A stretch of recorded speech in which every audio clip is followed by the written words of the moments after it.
है और फिर रत्नलाल का घर है, वहां तुझे कोई कष्ट नहीं होगा। कुछ ही दिन बाद पास के गांव से दो लोग आए और शुभ मुहूर्त बता गए। वे रत्नलाल के भेजे हुए थे।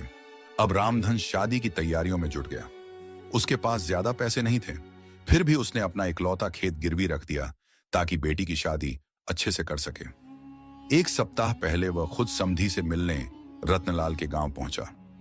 रत्नलाल ने उसे देखकर गले लगाया और घर ले गया। सत्यम से मिलवाया, जो विनम्र स्वभाव का युवक था। रामधन को तसल्ली हो गई।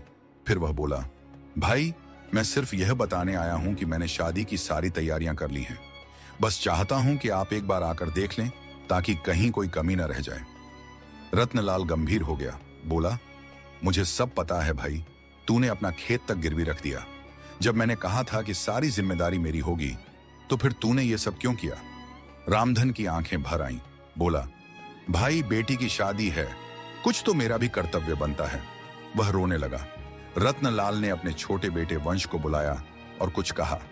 वंश घर से बाहर गया। थोड़ी देर में रत्नलाल ने रामधन के कंधे पर हाथ रखा। बोला, भाई, ये लो अपनी अमानत। उसने खेतों के कागज रामधन के हाथ में रख दिए। रामधन हैरान रह गया। बोला, अरे ये तो मेरे खेत के कागज हैं, ये आपके पास कैसे आए? रत्नलाल ने बताया, वंश आसपास के गांवों के लोगों को जानता है। एक ने खेत गिरवी रखने की बात बता दी थी। वंश ने जाकर कागज छुड़ा लिए।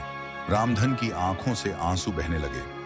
रत्नलाल ने उसे गले लगा लिया और कहा, भाई, खेत ही गिरवी रख देगा तो खाएगा क्या? कर्ज कैसे चुकाएगा? अब तो कुछ नहीं करेगा। मैं अपनी बेटी लेने खुद आऊंगा, बस मिठाई बढ़िया बनवाना। वंश 50,000 रुपए लाया और रत्नलाल ने वो रामधन को दिए। बोला, शादी की तैयारियां कर, कल कुछ लोग भेज दूंगा जो तेरा हाथ बटाएंगे। रामधन कुछ नहीं बोल सका, बस एक ही बात निकली, मेरी बेटी के नसीब खुल गए। ये कहते हुए वह कुर्सी पर बैठते बैठते अचानक गिर गया। रत्नलाल ने उसे पकड़ने की कोशिश की, मगर देर हो चुकी थी। इतनी खुशी वह सह नहीं पाया और उसने वहीं प्राण त्याग दिए। रत्नलाल फूट फूट कर रोने लगा, अपने दोस्त को कंधे से पकड़कर जैसे कह रहा हो, क्यों भाई, इतना अकेला क्यों कर दिया? शव को गांव लाया गया। गांव भर में मातम छा गया। लाजो यह सुनकर बेहोश हो गई। कुछ देर बाद जब उसे होश आया तो उसने सबसे पहले पिता को पुकारा। रामधन का अंतिम संस्कार पूरे सम्मान के साथ किया गया। रत्नलाल और उसका परिवार वहीं रुक गया। 13वीं के बाद एक साधारण से मंदिर में बिना किसी शोरगुल के सत्यम और लाजो की शादी कर दी गई।